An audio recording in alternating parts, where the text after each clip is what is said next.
Yo, what up, Street Talks? There, Kim. Right, so some turbo thoughts. This turbo thought is, when is Stoicism good? When is Stoicism bad? Some practical life thoughts. So the first thought is this.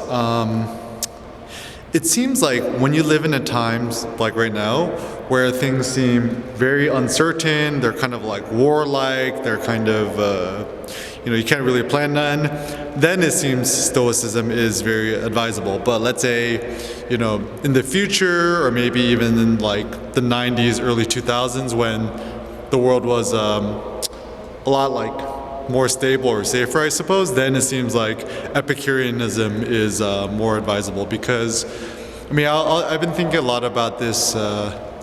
One of the things that Nietzsche says is like, when is Stoicism good? When is Stoicism bad? He says Stoicism is bad insofar much as by making yourself less sensitive and clipping your downside, you also clip your upside, meaning like, Stoicism is about preventing yourself from getting super depressed, but as a consequence, your maximum peak for happiness is also clipped.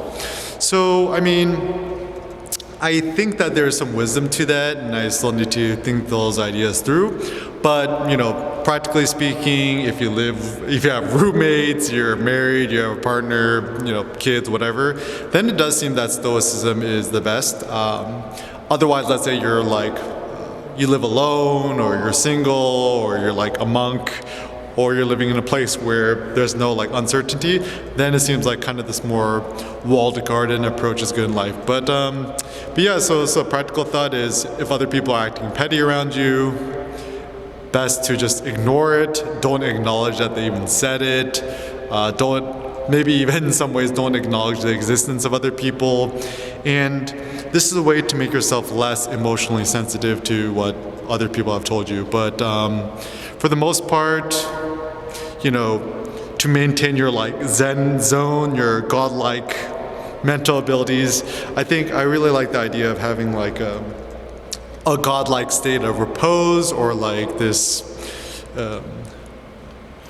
like godlike well-being feeling, or this kind of like godlike mentality, or godlike physiology, or godlike mood, like a really good mood. So yeah, this is obviously something we still need to practice with and philosophize about, but know that we're always in a state of becoming. We always got to practice, and when in doubt, just keep practicing.